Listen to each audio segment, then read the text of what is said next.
Hi, Doug. How are you doing? I'm doing fantastic, thanks. That's great. Where are you residing right now? Um, I'm I live on the shores of the Ottawa River in oh, wow. Ottawa, Canada, capital of Canada, and right now I'm in Ottawa at a clinic where I spend my time as CIO. Oh, wow. That's awesome. Wanted to ask you, how many years did you play in the NHL and approximately how many games? So played 535 games in the NHL, Hmm. and 9 years. I played 607 professional games before I broke my neck. Oh. Uh, and you started out with the Kings. I remember watching you growing up. Um, just great memories.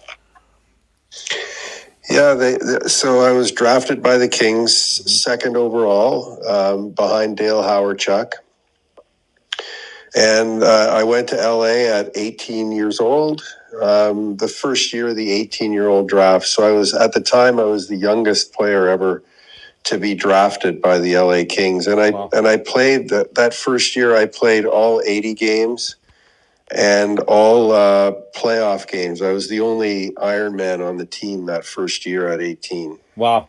Today, that doesn't happen very much where 18-year-olds play a full season. They usually send them back, to get more development. And so that's. It ended on a high because Mhm.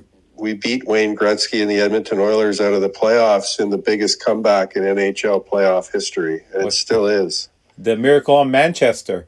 Wow. Yeah, that was the end of my first year. It was like a dream, except we as soon as we lost to Edmonton,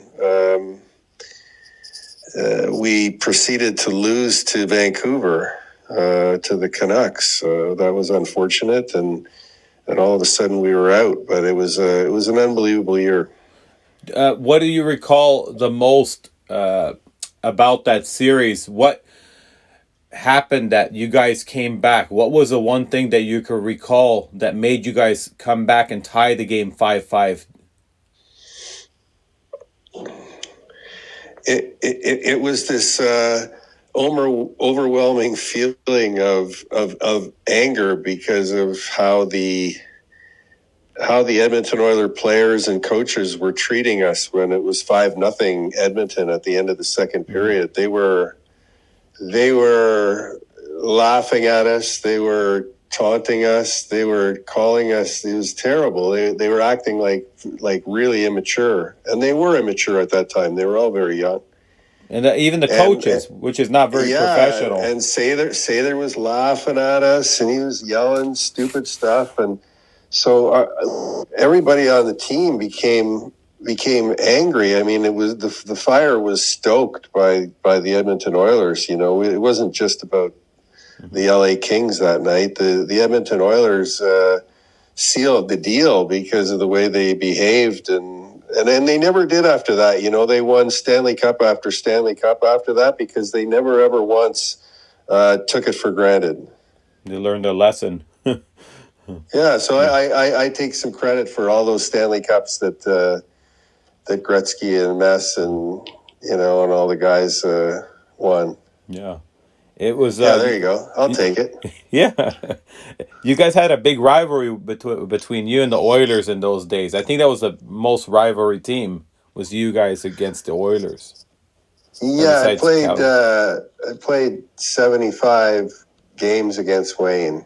So That's a lot. so that's an entire career for some players, you know, and Yeah. I just got to play against Wayne every night. For 75 games, it was a thankless job because a lot of the times I was, if you look on my YouTube channel, you'll see footage, but I only put the footage up there when it went my way, and it went my way a few times. Hmm. So, it was incredible being out there on the ice with him when we see each other today, when Wayne and I see each other, we'll never forget what each other looks like because we stared each other in the face so many times. Yeah. What was different that he stood out? Like, I know he's the greatest and everything, but was there anything on the ice that people didn't notice that made him different than everybody? What was there anything that you could recall that? Yeah, I also played with Mario too, right? Okay. And people ask me what the difference between these two people Mm-hmm. are, right? And which one's better? Well, Mario's better, but Wayne's better with people. So when Mario would go to the awards ceremony early in his career, he'd wear a fur coat and want to be sitting in the front row. Where Wayne, right from the very beginning of his success, he always wanted to be sat in the back row behind his buddies. You know, like he didn't go after any of the glitter and gold that so many go after. Yeah.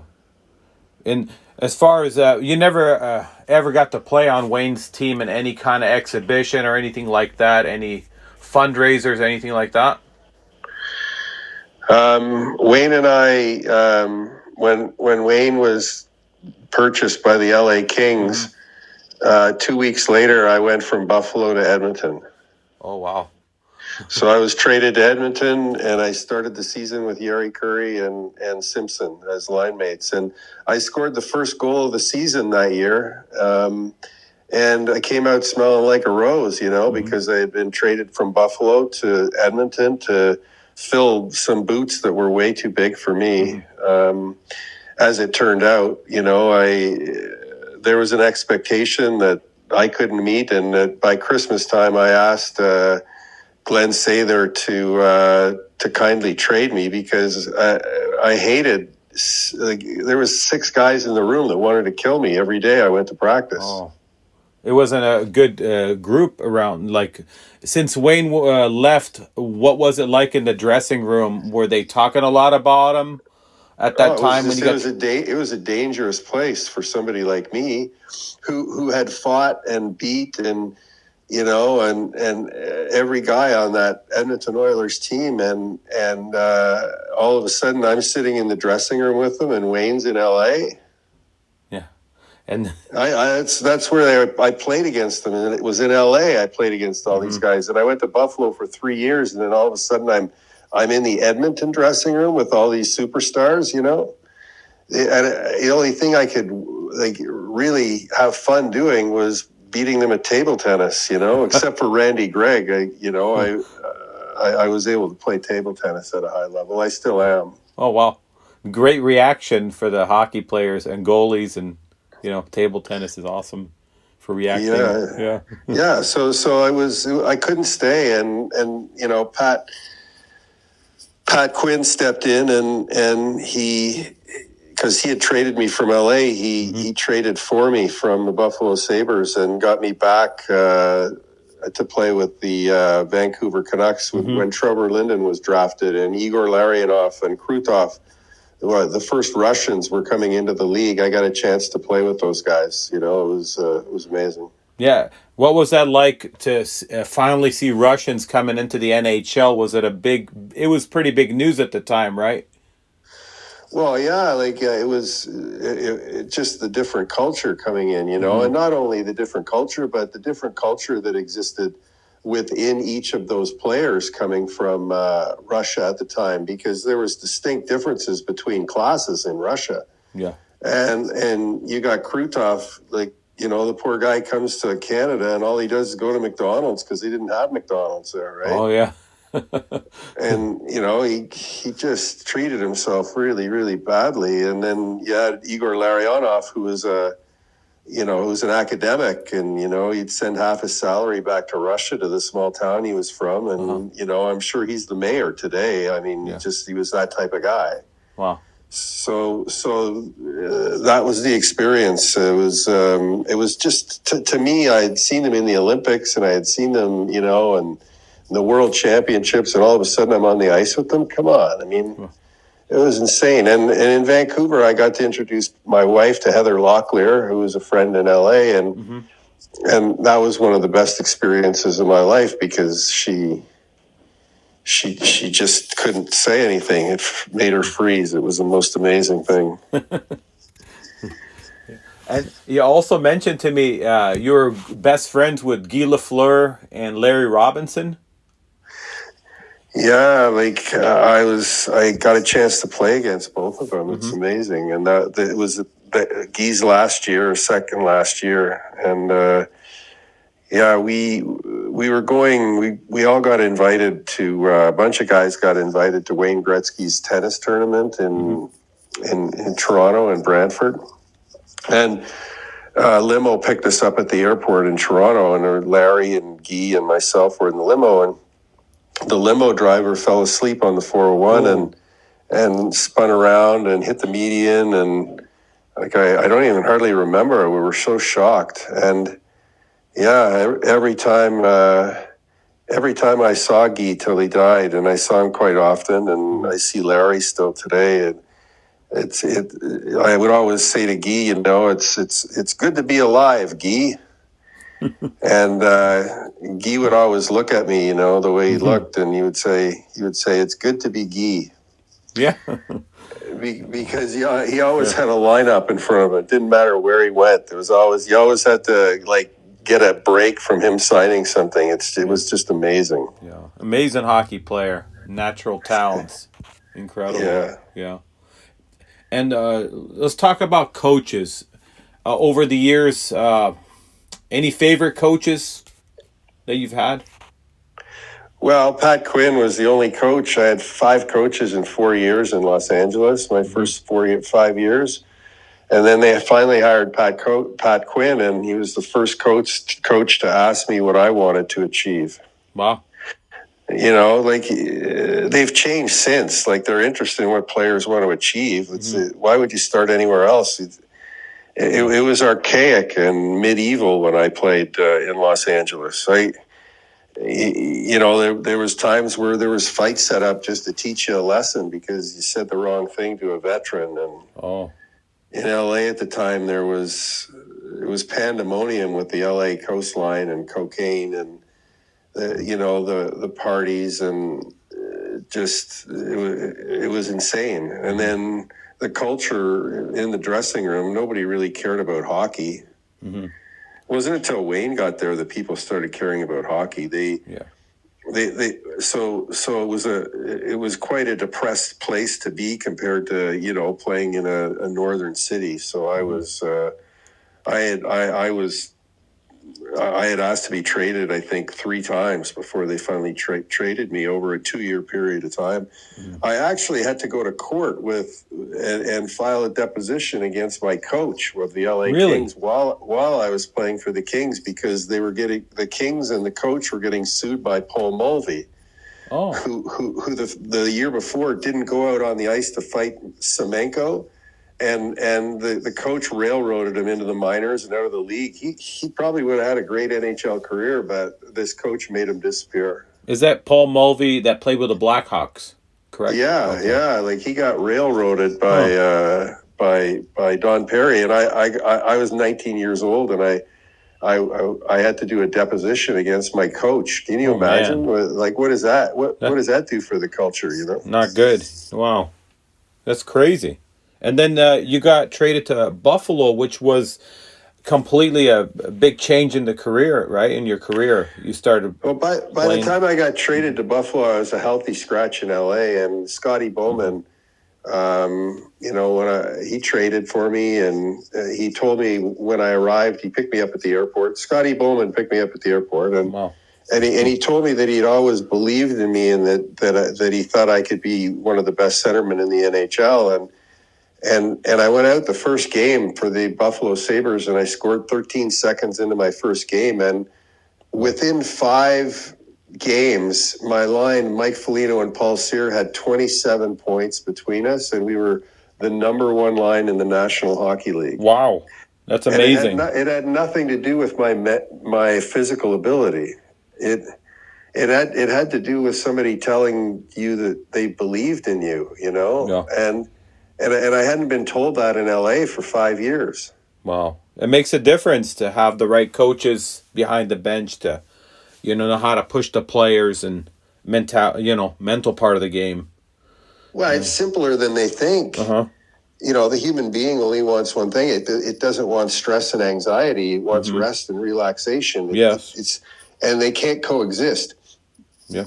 So if there's a symptom like stress and anxiety in the dressing room or on the team, you'd think they'd know where to look, but they didn't know where to look. And hey, some of them still don't know where to look. But there's some coaches out there that are doing a phenomenal job, with the right awareness. And there's more coaches now than before. Like they have a lot of assistants and a lot of all kinds of coaches on a team nowadays. Each player has each player has a group of supporters around him now. Wow. Which didn't exist in any way, shape, or form before. But each one, like for example, Connor McDavid has 8 supporters, and one of his supporters is a personal chef. Wow. Right. So you get a personal chef, you get a financial guru, you get a real estate expert, you get a dentist, you get a doctor. You know what I mean? It's you're surrounded. You just pick up the phone and it's a hotline to whoever needs to help you. And why wouldn't it be that way again? You're spending millions of dollars on a player, and even me in '81, I signed my first contract was $1 million Canadian back in 1981. Wow. That's incredible. Wow. And then, but it was over 5 years. But Howard, Chuck, and I signed pretty much the same deal. I got to ask you: does a first round pick sign any extra bonuses that, let's say, a second and a third round pick don't sign? Even back then. Oh, yeah. When you're a first round pick, everybody's putting their reputation on the line. You get double whatever happens below the first round for sure, especially in the top 5. It's they didn't know how to market back then, and I mean it was dog eat dog, and Eagleson was taking it on the back end, so.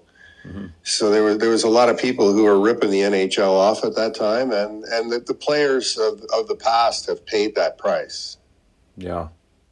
Unfortunately. Yeah, they didn't have agents, a lot of them, right? Not like today. No, they didn't. Yeah. There was nothing and there was no communication recording what was going on.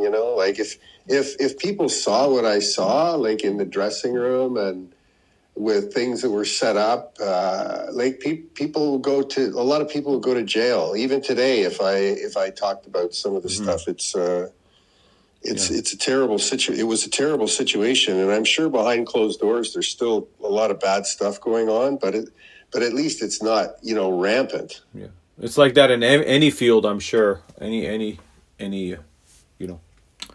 field.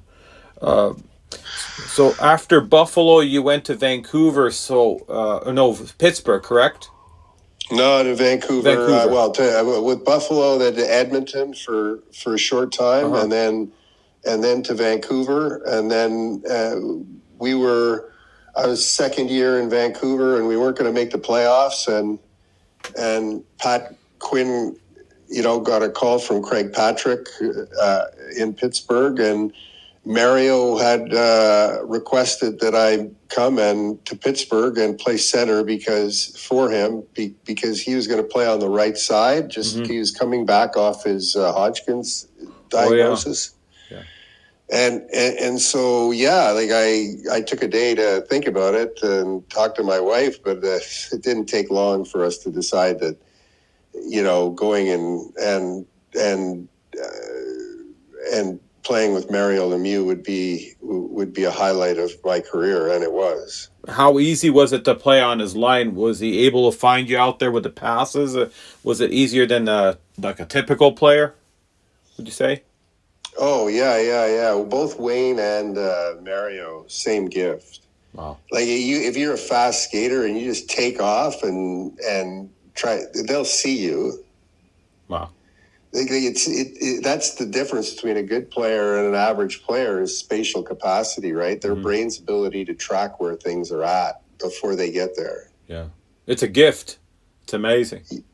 Yeah, well, it's a gift that you can recreate. I work in a clinic today that actually cultivates spatial capacity through multiple object tracking. It does it quite quickly. You can train the brain to speed itself up, and you'll be a better driver too. You just be better with balance, driving, all that stuff. Wow, yeah. So after the NHL, you went to play in Europe. Yes, correct? it was a funny road that led me to Europe, Mm-hmm. and I had an opportunity to go to Austria and learn another language and be a star over in Austria. And first year I became that. I finished second in the league in scoring, second in the league in assists, and I broke the all-time penalty record with 200 minutes in penalties in 30 games. Wow. And yeah, and because they had a penalty over there called hitting too hard. Oh, so there was okay. So the referees had a different discretion then. Yeah, Oh, and most of like I could handle myself in the NHL with my speed and size and strength, but over there was you could knock off about 10 to 20% of the weight, right? mm-hmm. So it was smaller players. Uh-huh. So yeah, like I would sometimes I would like some of these guys just they worked in the evenings, you know what I mean, and worked during the day and come play hockey at night. And I was out there running around doing what I did in junior, which is crush guys against the boards. Mm-hmm. So it was part of the trauma for me. Yeah. And I don't know if I want to get into that what happened there because Bob Miller told me originally, and I didn't even know. Back then we didn't have internet to find out things like people find out today. But it's something you're comfortable to talk about. We can bring it up. What's that? Your injury. Oh yeah, no. In game 607, I went full speed headfirst into the end boards and shattered C5 and C6, tore all the ligaments in the back of my neck. Had 3 surgeries and woke up in ICU quadriplegic. And I was in a hospital bed for almost a year, addicted to 250 milligrams of morphine a day. Oh. And taking Halcyon, a knockout drug to sleep while I was in traction. Man. And my wife had our second child a week before I was paralyzed, and we had a 2-year-old, and she got me out of the hospital after about 6 months and decided she was going to catheterize me at home. And so we watched the money that was made in the past go away as we focused on healing and mended with my family and discovered new ways of healing besides getting on the medication they wanted me on because it freaked me out. Yeah. And so for people out there listening and to have something similar to happen to them, how did you make the comeback? How did you heal? Would you say? Well, my wife didn't let me commit suicide when I was paralyzed, when I had no arms, no legs, no bladder, no bowels. Okay, I wanted to die.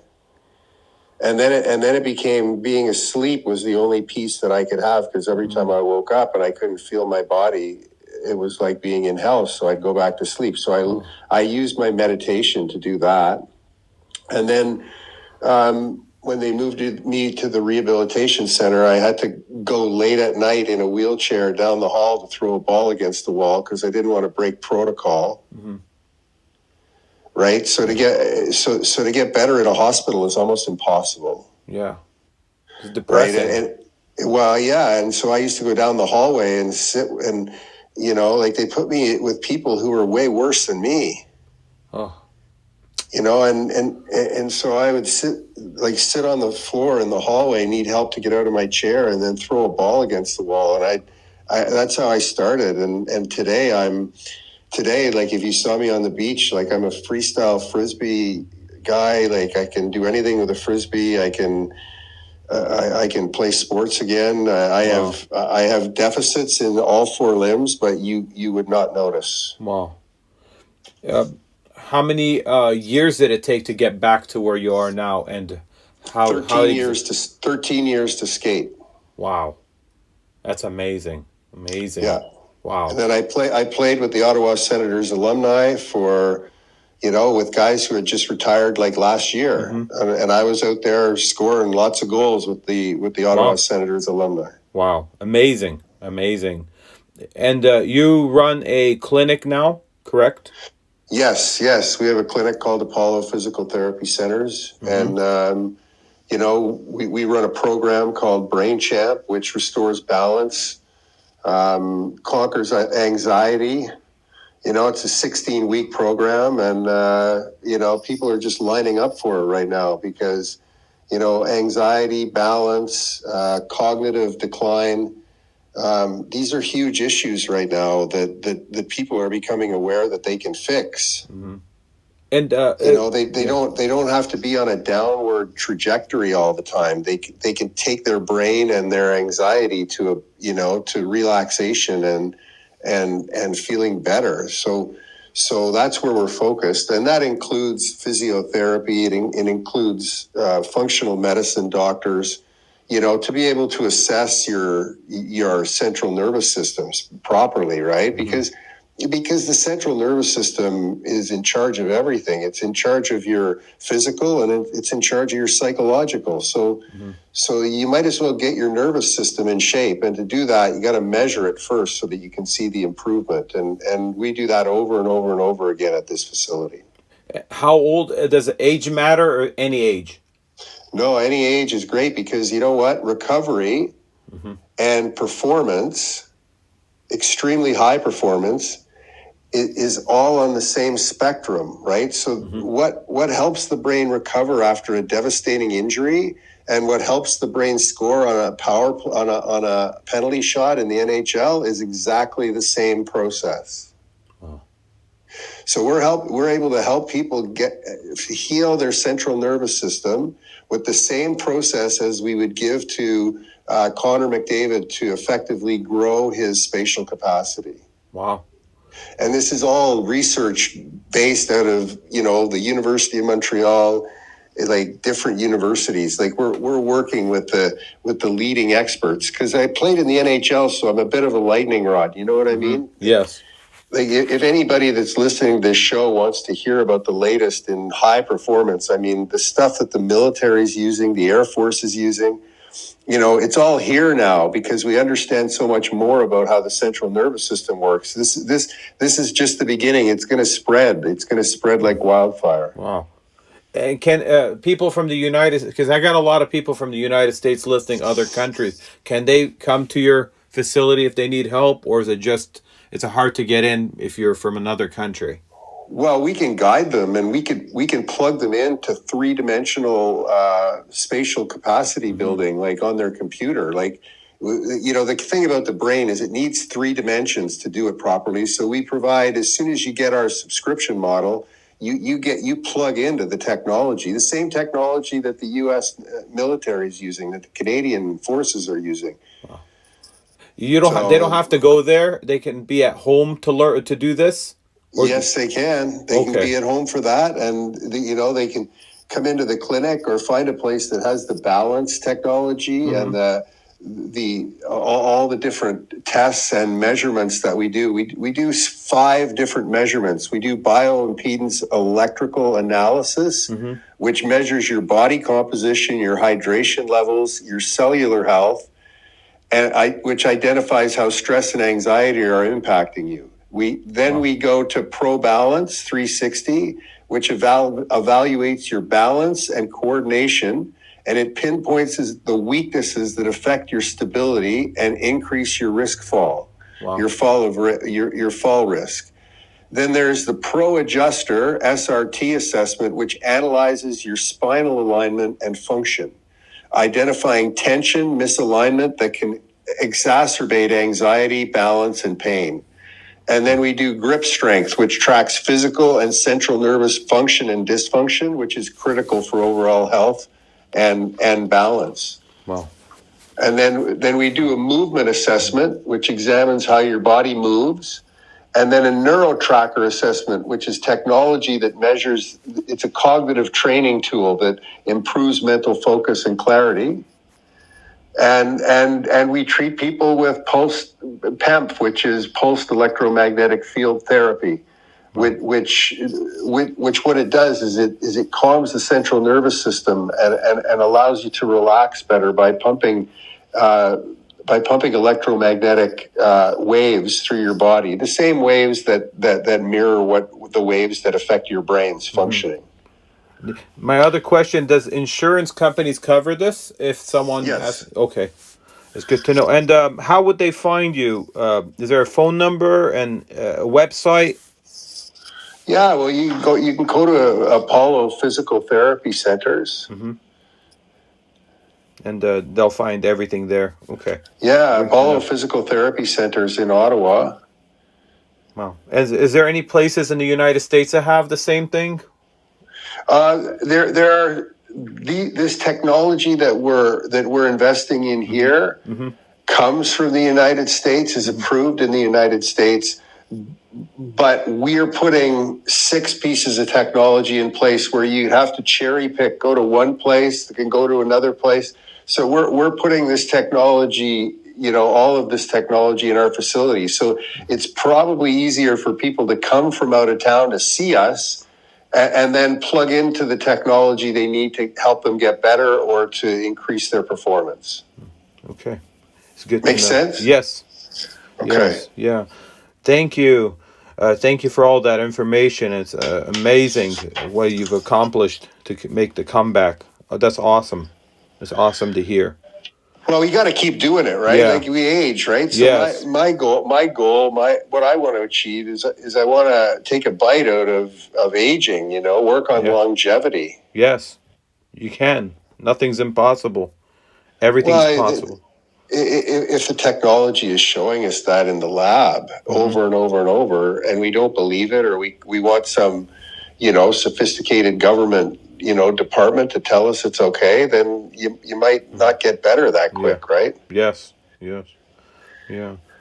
Right. So we're all good. The testing is being done. Like if people want to check out NeuroTracker, which is Dr. Jocelyn Faubert out of the University of Montreal, and NeuroTracker is the company that is representing the technology, the brain advancement technology coming out of that university. Okay. So the way that we're managing and reporting and discussing neurology is about to change in the next 3 to 5 years, like the cancer industry changed. Yes. So they're going to unsilo the way that money is achieved for research, and what that'll do is there'll be an explosion in neuroscience. Wow. Yeah. So watch out if you're out there and you've got some illness or some pain that's bugging you and you can't get rid of it. A lot of these things can be solved by looking at the whole process a different way, and that's what we're trying to establish. Right? Yes. Take some pressure off the healthcare system. Definitely. Yeah. Doug, I want to thank you so much for coming on and talking to me on my channel. It was an honor to have you. Thank you.